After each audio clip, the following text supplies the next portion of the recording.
Marami kasing nagtatanong sa akin sa aking Facebook page kung paano nga ba daw makapunta dito sa Greenland, kung paano nga ba daw mag-apply. Disclaimer lang po mga kabayan, itong video na ito ay ginawa ko para magbahagi lang or mag-share ng aking experience kung paano ba makapunta dito sa Greenland.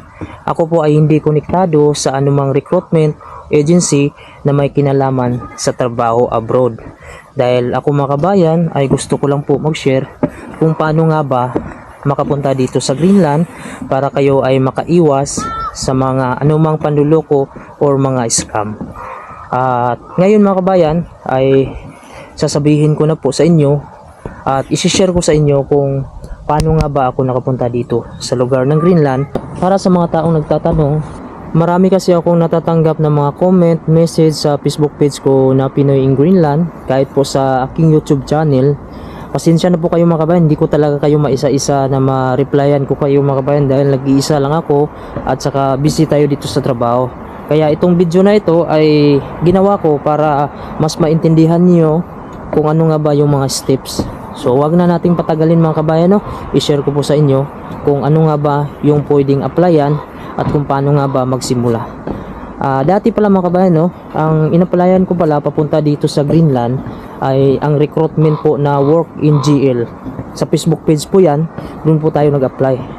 At sa ngayon ay hindi ko na sila nakikita na active sila, wala na din silang post. Ang balita ko kasi ay may gumagamit ng mga Facebook na kagaya sa kanila na account at may na-scam, kaya na-report ata yung Facebook page nila at hindi na po siya makikita sa ibang lugar. Mayroong ibang lugar na makikita siya, kaya yun lang po ang huling balita ko. Hindi ko na po siya nakikita na nagpo-post online. So yan na Facebook page mga kabayan na work in GL. Marami na pong natulungan yan, marami na din kababayan natin na nakapagtrabaho. Ang problema kasi, nandito siya sa Greenland, kaya online tayo pwede mag-apply. At yung papunta po dito sa Greenland ay wala po siyang agency.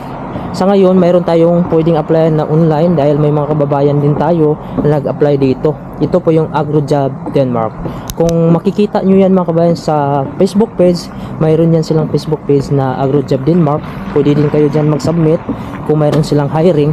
Subukan nyo lang po i-search dahil mayroong kababayan tayo na nakarating dito sa Greenland, no? Na-meet din natin sila at natanong na yung in-applyan nga nila mga kababayan ay AgroJob Denmark. At yung pangatlo mga kabayan, dito sa Greenland kasi, mayroon sila ditong yung job portal or yung sa government talaga dito na direct ka mapunta dito sa website nila na may mga hiring. Ito po yung solid.gl. I-search nyo lang po yan mga kabayan sa Google, i-type nyo yan. Pag na-click nyo yan mga kabayan sa Google, pag na-type nyo yan yung solid.gl, lalabas po yan. I-click nyo lang po yung pinakauna, pwede nyo yun i-click yung solid.gl, tapos lalabas po yan yung job index. Sa left side mga kabayan, sa pinakataas, di ba may tatlong bar dyan. Dahil nga naka-Danish yan mga kabayan, dahil yan dito sa Greenland, yan yung gamit nila dito, Danish at saka Greenlandic, hindi nyo talaga maintindihan yan. So i-click nyo yan sa left side, sa pinakataas, yung tatlong bar. Mayroong nakalagay dyan, pag click mo, translate to English or switch to English. I-click nyo yan sa baba, pag click nyo, English na ang lalabas niyan. Pagkatapos nyo maklik niya mga kabayan, no, makikita nyo na dyan sa baba yung mga job category, kung ano ba yung category mo, sa hotel ka ba, fishing, teaching, at saka construction. So makikita nyo dyan mga kabayan yung pwede nyong applyan.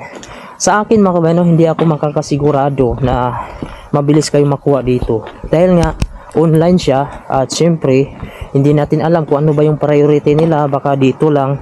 Pero yan po ay nakita ko lang siya na portal job nila. Wala din po akong ideya na mayroon nang na-hire dyan sa solid.gl na galing sa Pilipinas. Siguro mayroon ata sa mga cross country. Dahil nga alam naman natin na medyo mahirap nga yung proseso lalo na pagdating sa Pilipinas. Pero subukan nyo lang, wala namang mawawala mga kabayan kung subukan nyo. Yung AgroJob Denmark, mayroon kadalasan dyan ay cross country daw. Pero dati, narinig ko naman mga kabayan sa kababayan natin na nakachat ko din sa dati kasi nag-comment siya sa post ko na na-hire siya sa AgroJob Denmark pero nasa Pilipinas daw siya. Ang ginawa niya lang, naghanap daw siya ng agency sa Pilipinas para tutulong para magpa-verified contract. ito kasi mga kabayan, no? Pag ikaw ay cross country kasi, lalo na pag nasa labas ka ng Pinas, syempre, yan ang tinatawag ng mga direct hired. So, hindi ka dumaan ng mga agency sa Pilipinas. Ang gagawin mo dyan, para maging legal ka, kung ikaw lang man ay isang cross country, ipa-verified mo yung kontrata mo. So, mayroon namang mga nakasan niya na polo. Gaya sa akin ay galing po ako ng Saudi Arabia. Pumunta po ako papunta dito sa Greenland. Nag-cross country po ako. Legal naman yung mga papers natin.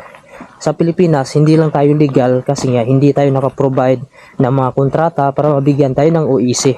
Pero magiging legal ka mga kabayan, makakauwi ka ng Pilipinas at makakabalik ka dito sa Greenland kapag na-issuean ka po ng OEC. So, ang gagawin mo, ang mga kontrata mo dito sa Greenland, isasubmit mo yan sa may polo, kung ano yung polo na nakasakop sa inyo. Dito sa amin kasi yung Polo London po yung nakasakop dito. Kaya ang ginawa ko, yung kontrata ko dito sa company ko, visa, tapos yung passport ko, payslip, tapos yung i-explain mo doon kung paano mo nakuha yung trabaho mo dito, tapos isubmit mo dun sa Polo London. Sa Polo London kasi yung sa Greenland. So mag-aantay ka na lang mga kabayan, no? Yung binayaran ko, naalala ko, parang nasa 7 euro lang. So napakamura lang yung mga kabayan kaysa kukuha ka ng agency. Kasi kapag kukuha ka kasi ng agency mga kabayan, natural na babayad ka talaga kasi nga yan nga yung trabaho ng mga agency kapag direct hire. Pero may mga agency naman kasi sa atin na konektado talaga sila. Halimbawa, itong Greenland, makipag-communicate sila sa Pilipinas, sa labor, Department of Labor and Employment. So, siyempre, pag may kasunduan sila, ang Greenland magbabayad ng lahat ng mga gastusin pag ganyan. So, siyempre, magbabayad din sila sa agency. Kaya, yan ngayon ang hindi pa nangyayari na dahil wala pang agency sa Pilipinas papunta dito sa Greenland. Kaya, ang tanging paraan lamang para may chance na makapunta dito, ayun yung sinabi ko po sa inyo, Solid.gl, AgroJob Denmark, yun lang po yung alam ko. At saka yung Work in GL, mukhang hindi ko na alam, wala na po akong balita sa Work in GL. Actually, Work in GL, isa sa may pinakamaraming mga Pilipino ang na-hired niyan. Kasi yung may-ari niyan mga kabayan ay Pilipina po, nandito po siya sa Greenland at siya po ay isa sa mga may connection dito na trabahoan sa Greenland. Ang problema lang ay wala na po ko balita sa kanila kung ano na po yung nangyari sa Facebook page nila. So, pasensya na po kayo mga kabayan sa mga nagko-comment sa akin sa Facebook page ko. Hindi ko makakomment dahil sa pagbibigay ko po ng informasyon, na-restrict po yung aking account. Kaya isang pagkakamali ko na lang mga kabayan ay maaari nang ma-delete yung ating Facebook page dahil napakarami ko na pong violation.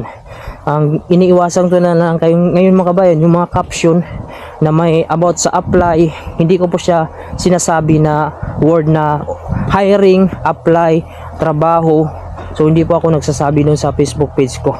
Pero sa Facebook page ko po mga kabayan na Pinoy Family in Greenland, pwede po kayo doon comment kasi mga kabayan, maka-reply tayo doon dahil bago pa naman yung Facebook page ko, wala pa siyang violation. Hindi kagaya dito sa Pinoy in Greenland na aking Facebook page ay mayroon po siyang violation na, kaya nag-iingat po ako. Kaya pasensya na po sa mga kababayan natin, hindi ako nakaka-reply. Kaya itong video na ito ginawa ko. So ito po yung view natin, oh. Ayan, napakaganda. Naglalakad-lakad tayo pero napakaganda ng panahon, hindi po malakas yung hangin. Paano ba malalaman daw kung na-hired ka na sa in-applyan mo? Dati kasi mga kabayan, sa in-applyan ko ng Work in GL, malalaman mo kasi kapag na-hired ka dahil pinopost nila sa mismong page talaga nila yung pangalan mo, tapos kukontakin ka na nila. Kapag walang post na ganun ng pangalan mo, ay hindi ka po na-hired. At wag po kayo basta-basta maniniwala sa mga tao kumukontak sa inyo na na-hired kayo.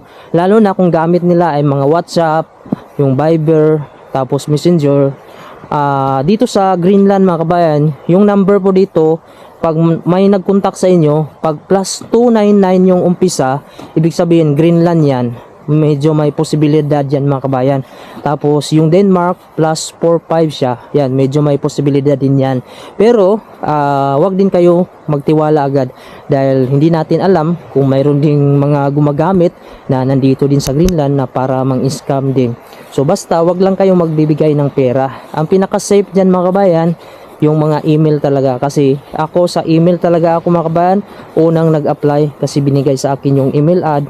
Pagkatapos ng email mga kabayan, doon na po ako kinontak na pwede daw kami mag video call at nakita ko talaga actual kung sino po yung employer, sino po yung nag-invite sino po yung nag-hire sa akin, sino po yung nag-interview.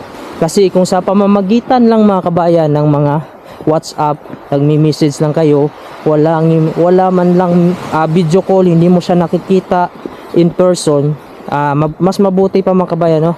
Huwag nyo na pong ipatuloy yung pag-transact nyo. Kung mayroon po kayo mga perang binibigay, wag na wag po kayo, dahil ang masasabi ko lang po mga kabayan sa inyo, para safe kayo, iwasan nyo pong magbigay ng pera. Dahil kung talagang na-hired kayo, kukontakin kayo niya mga kabayan, lalo na kapag kayo ay qualified. Ayun lang mga kabayan, no? Sana klaro sa inyo yung binigay ko po na informasyon. Sundan nyo lang po yun mga kabayan at subukan nyo lang po mag-apply online. Yun lang po ang maitulong ko sa inyo, dahil hindi naman po ako pwedeng makarecruit sa inyo dahil hindi naman tayo recruitment agency. Basta ako mga kabayan, nag-share lang ako ng informasyon, baka sakali ay maswerte kayo. So wag nyo naman po kalimutan i-subscribe yung ating YouTube channel, pindutin na din yung bell notification para updated kayo kung may bago tayong mga video. Ingat po kayo palagi and God bless you all po.